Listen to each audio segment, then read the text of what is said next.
Cê não sabe nenhum preço da vender. Playboy nada vem de graça. Eu sou Alaska do diamante mais luminoso que cê já viu na praça. Avança se tiver coragem, tudo bem.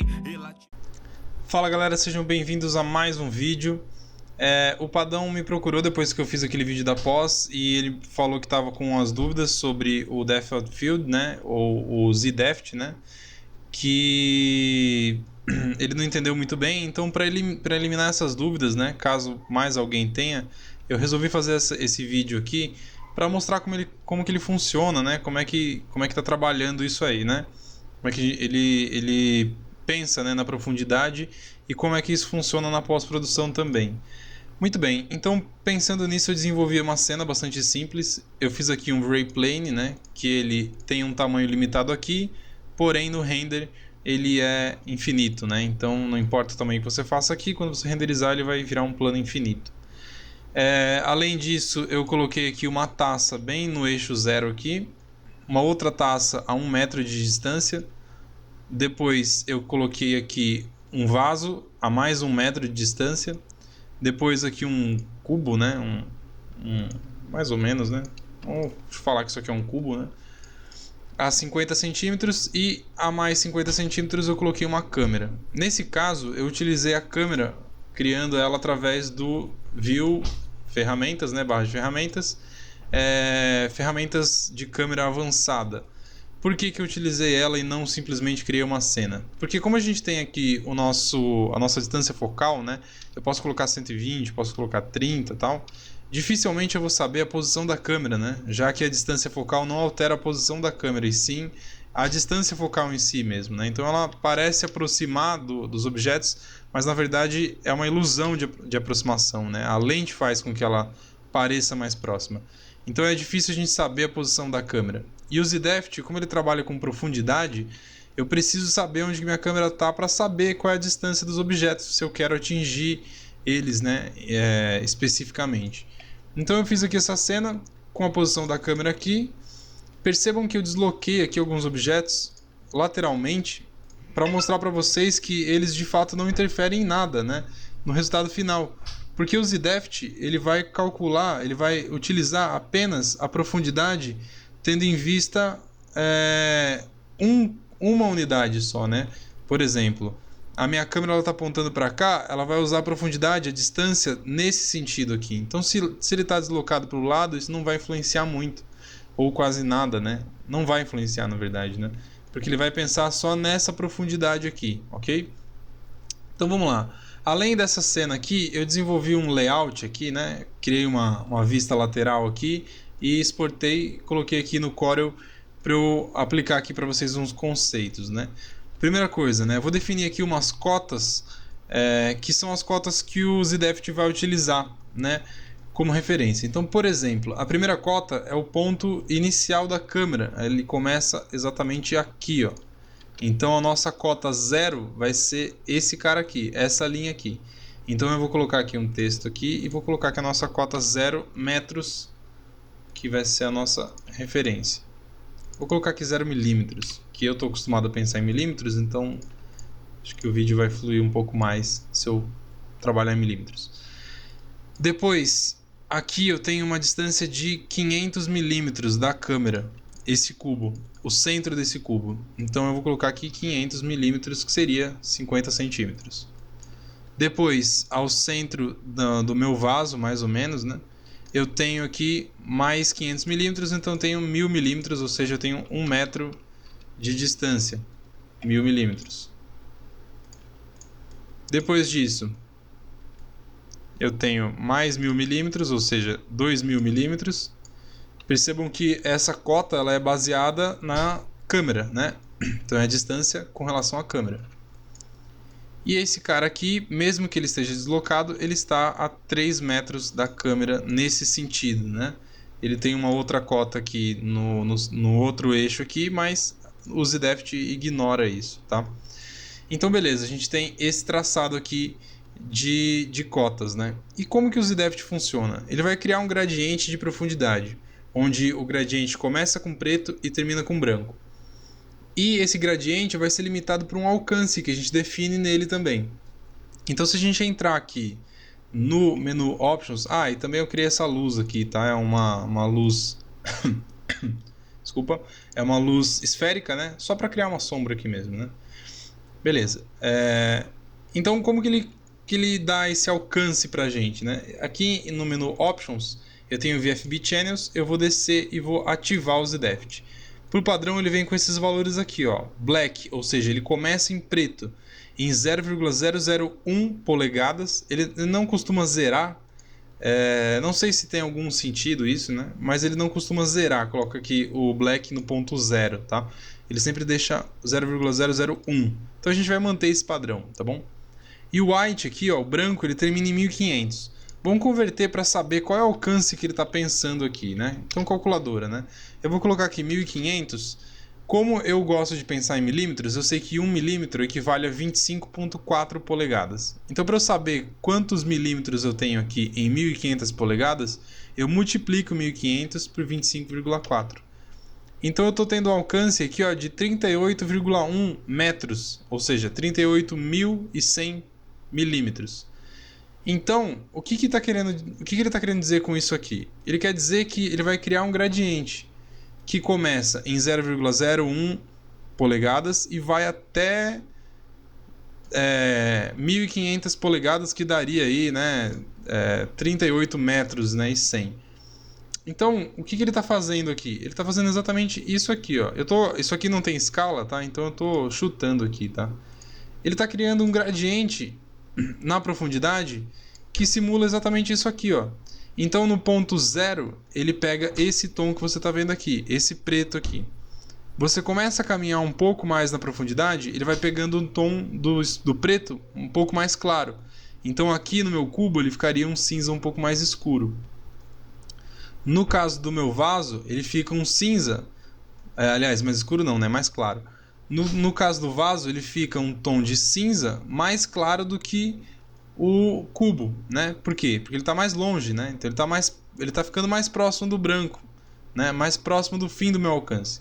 O que tiver atrás do meu alcance, que é o 0 milímetros, né? Ele vai ficar totalmente preto. E o que tiver atrás do meu alcance final do branco vai ficar totalmente branco. Então, dessa forma, ele consegue criar pra gente um gradiente que determina a profundidade da minha cena. E eu posso regular esse gradiente. Vamos supor que eu quero trabalhar apenas com essa profundidade aqui, ó. Eu quero trabalhar com 0 em black, né? O preto começa em 0 e termina em 500 milímetros. Então a gente vai converter 500 para polegadas. Então 500 milímetros dividido por 25,4, que é o equivalente, né, de polegadas, eu tenho aqui 19,7 polegadas. Então aqui em cima eu vou escrever o que equivale em 19,7 polegadas. Eu tenho aqui a minha cota convertida, né? Então é a mesma coisa, né? Eu falar que aqui eu tenho a cota 500 milímetros ou a cota 19,7 polegadas.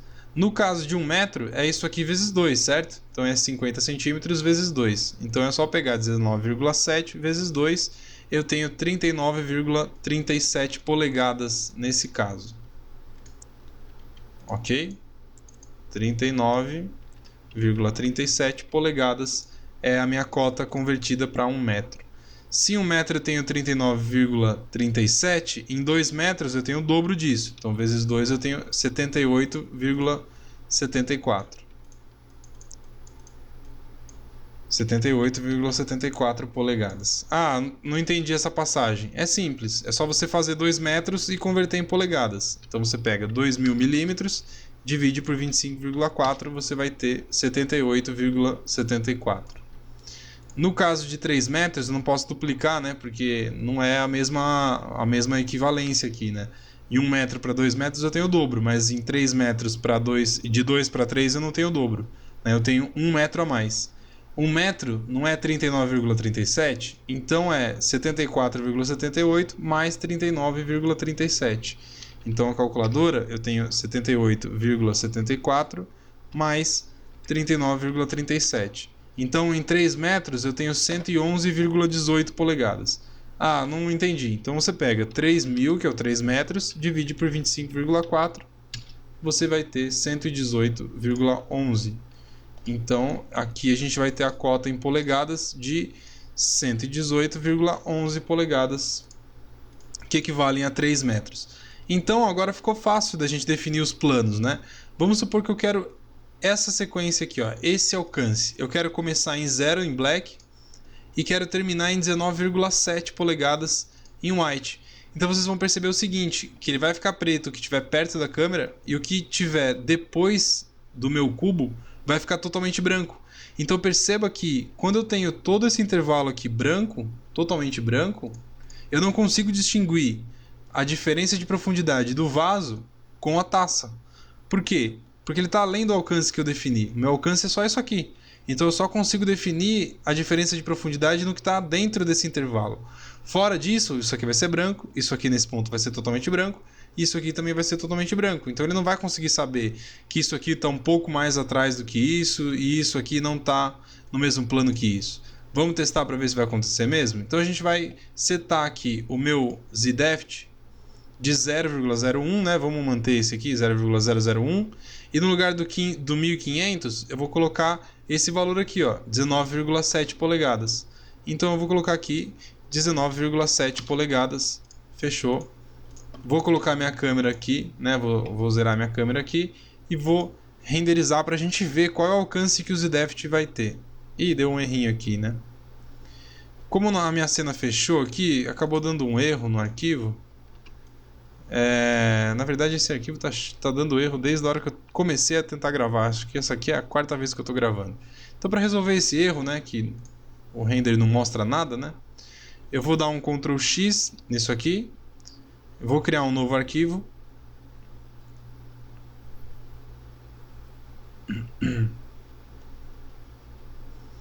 Deixa ele pensar um pouquinho, né? Eu estava gravando isso aqui, ele começou a dar erro, depois que eu consegui gravar com uma sequência boa, acabou a energia, então não está muito fácil não. Eu vou aqui em editar, colar no local, ele vai colar meus objetos no local. Provavelmente ele não vai levar a câmera, porque a câmera está bloqueada. Então eu volto aqui, venho nesse cara aqui, até aproveito e pego o resto, né? Vou dar um lock, né, para desbloquear, Ctrl X, venho para essa cena, editar, colar no local. Agora eu venho nesse cara aqui, câmera, ele só não entendeu que isso aqui é uma câmera ainda, né?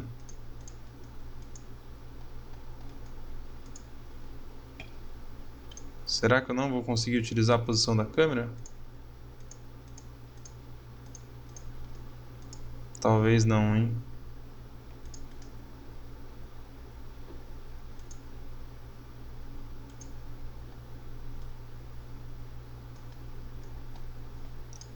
Provavelmente não. Eu vou fazer o seguinte então, pessoal. Eu vou reposicionar essa câmera aqui, vou criar uma nova câmera. E aí eu volto quando isso aqui estiver pronto. Bom, na verdade eu ia pular esse processo, mas eu vou mostrar o processo para vocês, né? Para ficar também explicado isso. Adiciono aqui, né, a ferramenta de câmeras avançadas. Eu vou criar a câmera aqui com qualquer nome. Se eu não me engano, o aspecto que eu tinha colocado era 0,8, né? Não lembro. 0,85, vamos pôr. Ele não entende o vírgula, né? Então é 0,85. Ok. Eu vou dar um espaço para sair da câmera e vou selecionar a câmera. Agora eu vou rotacionar ela aqui. Isso é uma particularidade da minha cena, tá? Normalmente vocês iam posicionar a câmera no olho mesmo. E aí depois vocês iam ver onde o ícone dela estava, para vocês terem essa conferência aí. Então tá aqui a minha câmera. Beleza, acho que era bem isso mesmo que estava na outra cena. Eu vou bloquear ela aqui. Lock camera. Posso fechar esse cara aqui. Vou entrar aqui no meu...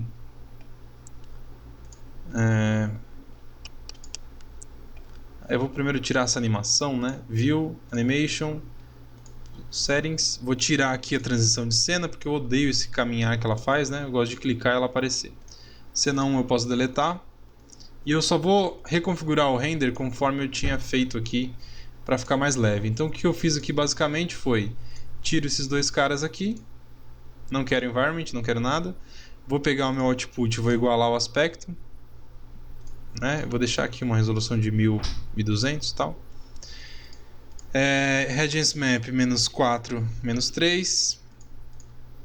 Light Cache 200, né? Tô só reduzindo aqui para não demorar, né, esse cálculo, né? E aqui eu vou deixar 1,8 para ele fazer um leve blur aqui só para não atrapalhar. Então, como eu estava dizendo para vocês, né, eu vou aqui no VFB Channels, desço aqui no ZDeft e agora eu vou colocar aquela posição lá que eu tinha comentado com vocês, que é de 19,7 polegadas. Então eu venho aqui e coloco 19,7 polegadas. Ok. Vamos renderizar e vamos ver se ele resolveu esse probleminha. Ah, eu acho que eu também fiz algum ajuste de câmera, né? Tá ficando muito escuro isso aqui. Então eu vou pegar aqui a câmera e vou colocar aqui 500 para aumentar a exposição, né, no Film Speed, né?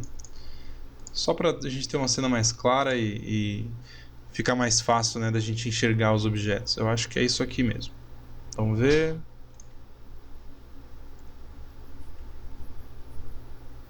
Deixa ele terminar o render aqui e eu já volto. Muito bem, pessoal. Terminou o render aqui. Vamos verificar então, né, se o meu ZDeft vai fazer exatamente o que eu estou falando aqui para vocês que ele fez, né? Então ele está em 0 aqui.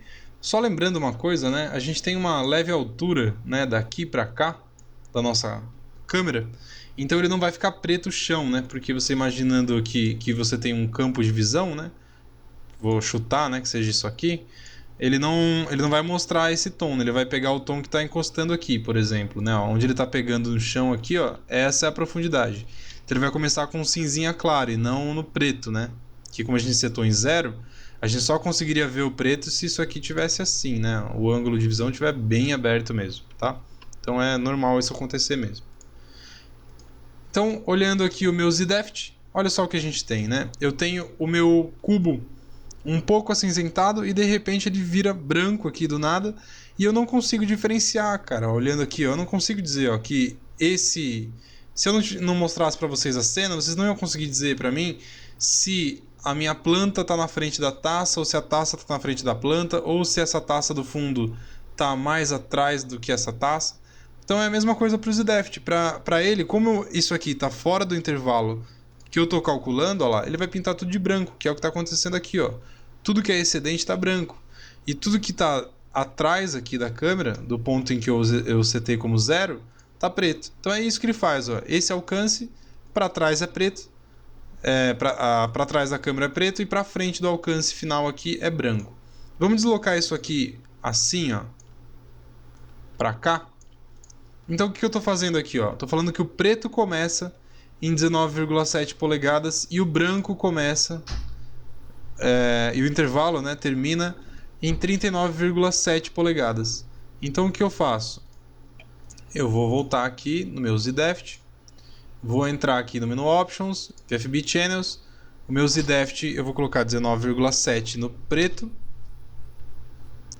e 30 e quanto? 39,37. 39,37 no branco. Então, vou renderizar novamente. Eu só vou reduzir a resolução porque demorou um pouquinho, né? E não é interessante, né? A resolução agora não importa muito. Vou renderizar aqui e já mostro o resultado para vocês.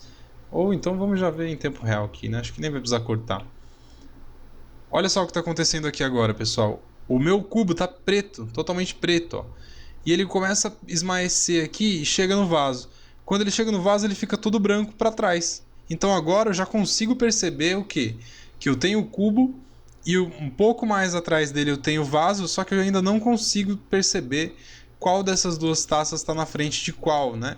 Você pode até perceber, ó, que em alguma das folhas, como elas estão jogadas mais para trás, ó lá, elas também estão fora do intervalo, você também não consegue diferenciar a profundidade delas com relação à taça, porque todas estão fora do meu alcance, né? Tá tudo fora do alcance, tá tudo branco aqui, ó. Então daqui para cá é branco, ó. Certo? Então olha só, as folhas eu também já não consigo identificar o plano, ok? E como eu desloquei o ponto 0 para 19,7, o que está atrás da câmera, se eu tivesse algum objeto, por exemplo, aqui assim, ó, se eu tivesse algum objeto aqui, eu não ia conseguir perceber ele, porque ele está fora do meu alcance. Eu não ia conseguir saber se ele está no mesmo plano do que essa ponta aqui, né, que também está fora do alcance, ou se ele está um pouco mais para trás, né? o que eu teria que fazer para saber, né? Jogar o meu alcance para trás aqui e estender ele até o fim aqui, né? Então aqui no black eu colocaria 0 e aí no white eu colocaria 39,37. Vamos testar então o alcance que eu quero aqui na minha cena. Eu quero o alcance total, eu quero chegar até esse último aqui, né? Eu quero ver a partir da câmera, o que eu tenho de profundidade, até a última taça. Então eu vou colocar 0 no black e vou colocar 118,11 no branco. Então vamos lá, vamos fazer isso. Entro no menu Options, VFB Channels, vou colocar 118,11. E aqui 0, né? 0,001, não vamos zerar isso aqui, né? 0,001 e 118,11.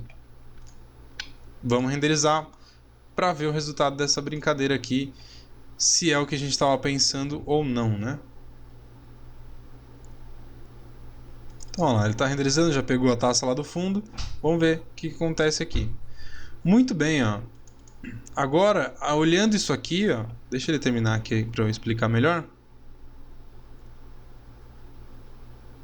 Ah, só uma observação, tá, pessoal? O fundo, ele está pintando de preto, não porque ele está considerando que isso aqui está fora do alcance nem nada. O certo era ele pintar de branco, né? Por quê? Porque está no sentido infinito isso aqui. Mas como não tem geometria, ele não identifica, né, a profundidade. Então ele deixa preto mesmo. Que se você olhar aqui o alfa, né, ó, o alfa, essa área aqui não tem geometria, então não aparece no alfa. Então no ZDEFT também não vai aparecer. O que a gente teria que fazer na pós é pintar esse fundo de branco, né, para simbolizar ele corretamente. Senão, se eu tivesse colocado uma imagem no fundo, ele não ia desfocar a imagem do fundo, ia desfocar só os objetos que eu tenho no render. Beleza, então olha só, como a gente olhando aqui, a gente já consegue perceber que o meu cubo vem antes do meu vaso, e o meu vaso vem antes dessa taça, e essa taça vem antes dessa outra taça. Não sei se vai estar muito visível para vocês aí, mas essa taça ela não está completamente branca. Tem um fiozinho dela aqui, ó, certo? Que diferencia ela do fundo branco lá de trás. Então eu já também consigo perceber que ela está numa profundidade um pouco mais próxima. Mas ela está pouco visível, né? Isso me atrapalha um pouco. Então o que eu costumo fazer quando eu trabalho com o ZDEFT? Eu estendo o plano mais do que eu preciso. Por quê? Porque no Photoshop eu posso depois mexer nos níveis, né? Lembra que os níveis eu pego os pontos claros e aumento eles? Então quando eu tiver uma cena que ela tem uma profundidade grande, quando eu pego os níveis do Photoshop eu consigo achatar no Photoshop esse alcance, né? Por quê? Porque eu tenho aqui, por exemplo, o ponto claro aqui, ó, né? Os tons claros estão aqui. Eu trago eles para cá, ó, eu deixo essa taça na mesma intensidade de branco do que o que está atrás, né? Se eu pegar no Photoshop, mexer nos níveis e jogar os níveis para cá, por exemplo, essa taça vai parecer estar no mesmo plano que essa. Então percebam que eu tenho no Photoshop uma maleabilidade para trabalhar com isso aqui. Eu não tenho uma coisa definitiva, porque quando você faz isso aqui, por exemplo, ou vamos supor isso aqui, no ZDEFT, antes de levar para o Photoshop, você já não consegue mais diferenciar o plano desses dois. Porque os dois estão branco igual. Então os levels do Photoshop não vão identificar que isso aqui é um tom diferente desse aqui. Então é mais importante que a minha cena tenha mais profundidade no ZDEFT do que menos. Eu não posso errar para menos aqui. Se eu errar para mais, eu posso corrigir, ok? Então o que eu vou fazer? Ao invés de usar 118, eu vou usar 130 aqui. Vou jogar mais para frente o meu campo, né? Então eu vou pegar aqui no VFB Channels, vou jogar aqui 130 no lugar de 118. Então, eu tenho aqui começando em 0 e terminando em 130. Vou renderizar novamente para mostrar isso para vocês.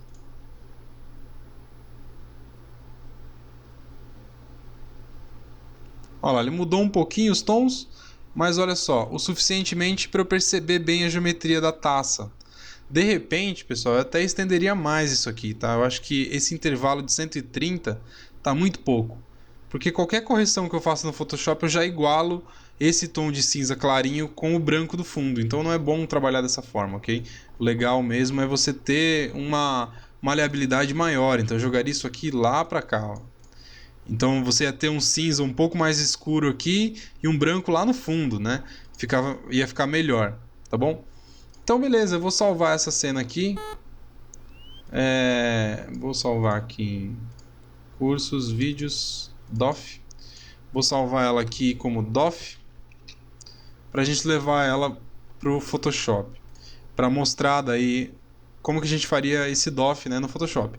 Mas aqui, pessoal, a lógica do DOF no Photoshop é exatamente igual, tá? Se eu tenho uma área mais branca para cá, ele vai aplicar mais desfoque aqui, menos onde está um pouco mais cinza, menos onde aqui o cinza é mais escuro, menos até o preto.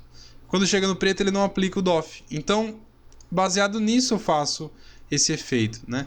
Então, eu vou vir aqui em File, Scripts, Load File into Stack, Browse, né? Vou aqui em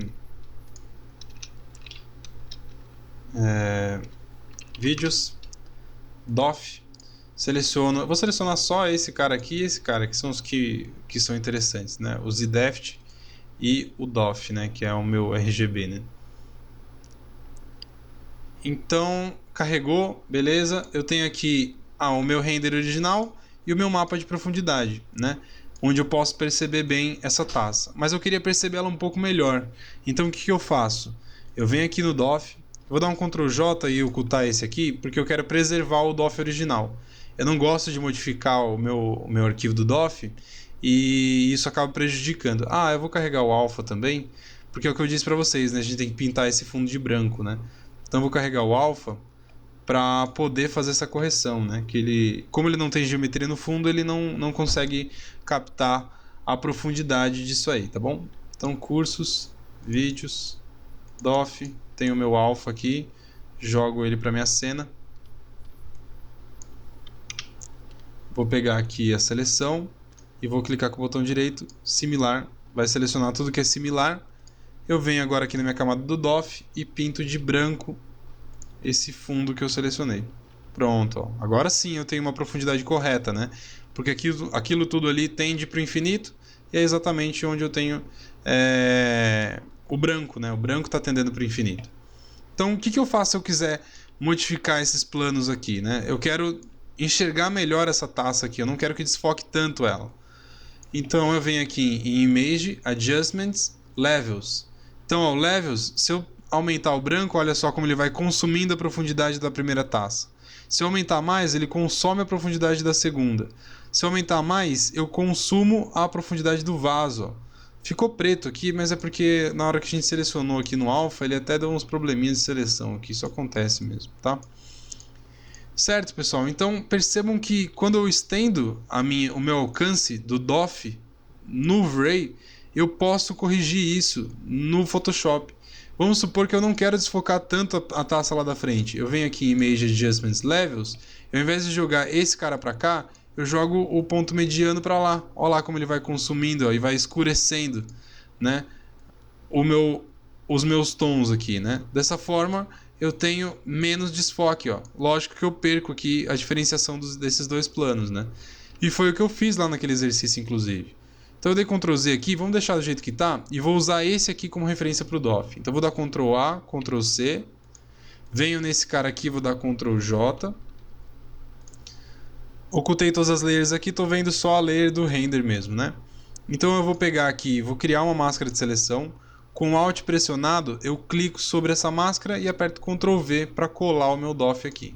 Só que, como eu disse para vocês, quando a gente coloca isso aqui na máscara de seleção, ele recorta o desenho, né? Ele recorta a camada. Olha lá, eu não quero que recorte. Eu só quero que ele use essa máscara de seleção como referência para o DOF.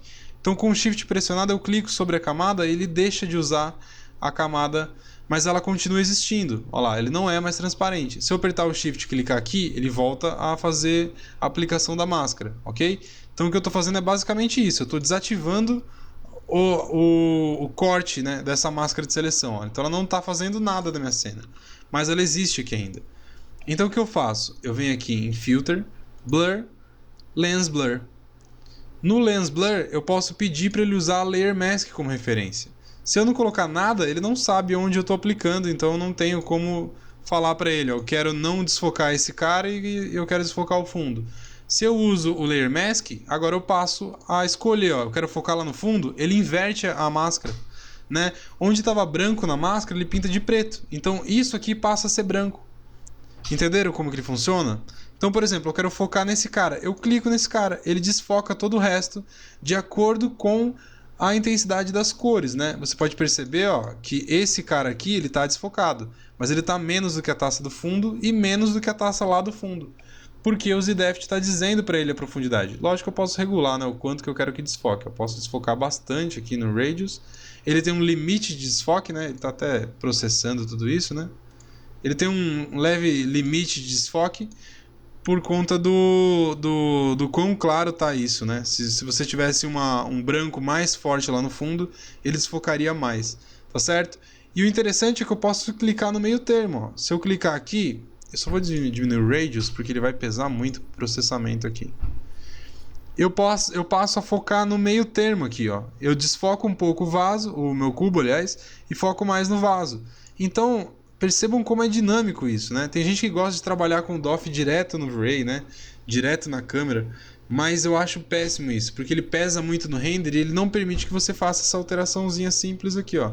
Quero focar nesse cara, clico nele. Quero focar no vaso, clico no vaso. Ah, é nessa taça que eu quero focar, clico nela. Ele desfoca o resto, ó, e foca só na taça, tá vendo? Lógico que a gente tem alguns probleminhas, né, nas arestas, mas é porque a gente está trabalhando com uma resolução muito baixa, tá vendo? Então ele acaba criando esse tipo de coisa mesmo. Tá certo, pessoal? Então o DOF basicamente é isso. É um mapa que define a profundidade do meu campo. Isso que é o Z-Depth, né? Profundidade do campo Z, ok?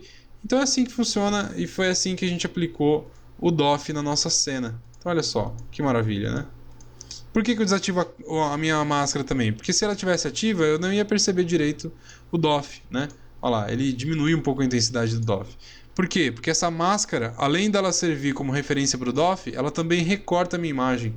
Então já não é interessante que ela recorte. Eu só queria usar ela como referência para criar o DOF mesmo. Porque o Photoshop tem essa ferramenta. Tá certo, pessoal? Então é isso aí, é um vídeo curto mesmo, mas para mostrar para vocês como é que o DOF funciona, e eu espero aí que isso tenha eliminado as dúvidas de vocês. Valeu? Então falou e até a próxima.